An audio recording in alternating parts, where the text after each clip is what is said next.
दोस्तों, आज की कहानी है ननद जी आपको प्रॉपर्टी में से हिस्सा चाहिए तो अपना मायका छोड़ दो। दोस्तों, कहानी शुरू करने से पहले अगर हमारे चैनल को सब्सक्राइब नहीं किया हो तो कर लीजिए ताकि आपके पास पहुंचे हर रोज नया वीडियो। सोमवार का दिन था और सुबह के 10 बज रहे थे, लेकिन शर्मा सदन में आज दोनों भाई दिनेश और नवीन छुट्टी पर थे। दोनों भाई आपस में बातें कर ही रहे थे कि उनकी बातें सुनकर हिना, नवीन की पत्नी, रसोई में अपनी जेठानी नेहा के पास गई और उससे बोली, अरे सुना आपने, भाभी आज सुरेखा आ रही है फिर से, अभी पिछले महीने तो आई थी। रामी जाने, मैंने तो भैया को इनसे कहते सुना कि सुरेखा आ रही है तो घर पर ही रहना, कोई जरूरी काम है। उसे ऐसा क्या काम आ पड़ा जो इतनी जल्दी दोबारा आ रही है? और क्या काम होगा? बाबूजी की प्रॉपर्टी में से अपना हिस्सा चाहिए होगा इसलिए आ रही होगी। पिछली बार तो बोल नहीं पाई होगी, आखिर बाबूजी खत्म ही हुए थे और रिश्तेदार सब यही थे, लेकिन अब तो अपना हिस्सा लेगी। दोनों देवरानी जेठानी रसोई में खड़ी खड़ी पंचायती कर ही रही थी कि माँ रसोई में आ गई, जिन्हें देखकर दोनों सुबह की माँ को सुनाई तो दे गया था, पर फिर भी वे कुछ नहीं बोली। कुछ चाहिए था? माँ जी हाँ, मुझे पानी की बोतल दे दो। माँ ने पानी की बोतल दी और अपने कमरे में चली गई। क्या लगता है भाभी ने पता होगा? रे होगा क्यों नहीं, माँ है, अपनी बेटी की हरकतें तो अच्छी तरह से जानती होगी। देख लो, सॉरी, सुबह अपनी बातें सुन रही थी।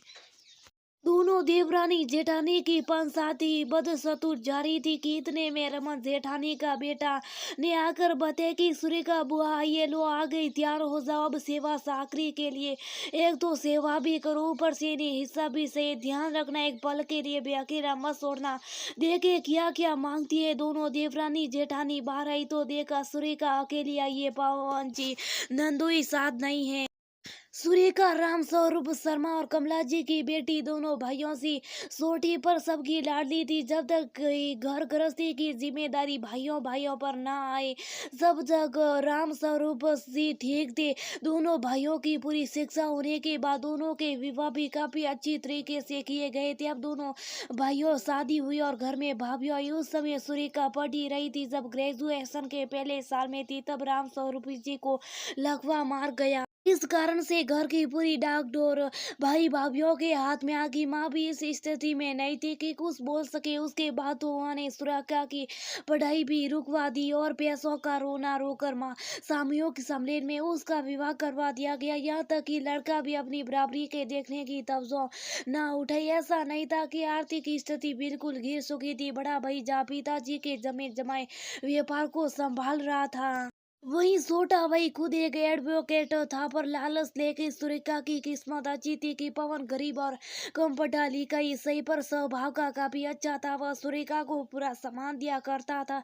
सुरेखा के ससुराल में उसके सास ससुर भी उसे बेटी जैसा ही मान देते। अपनी बेटी को काम में ही सही लेकिन संतुष्ट देकर माता पिता को बड़ी खुशी होती। हालांकि जब भी वह मायके आती तो अपनी बेटी के साथ अपने बेटे बहू का व्यवहार देखकर उन्हें दुख भी होता। इतना तो वह जानते थे कि मरने के बाद बेटी का मायका खत्म है। राम स्वरूप जी चाहते थे कि मरने से पहले बेटी को उसका हिस्सा मिल जाए, क्योंकि वे अपने बेटे बहुओं की नियत अच्छी तरह से जानते थे, पर ऐसा ना हो सका। इसलिए राम स्वरूप जी खुद अपनी बेटी को कह कर गए थे कि मेरे मरने के बाद अपना हिस्सा जरूर लेना। तेरे पिता तेरे लिए ज्यादा कुछ ना कर सका, पर कम से कम उसकी मेहनत की कमाई में तेरा हिस्सा जरूर है। थोड़ी देर बाद अचानक बाहर से बड़े भैया के जोर जोर से बोलने की आवाज आने लगी, देखो सुरेखा, अगर तुम्हें प्रॉपर्टी में से हिस्सा चाहिए तो फिर अपना मायका भूल जाओ। ये क्या कह रही हो भैया? रे सही तो कह रहे हैं कि अपने हिस्से के लिए मायका छोड़ देगी। कल को आपके बच्चों की शादी होगी तो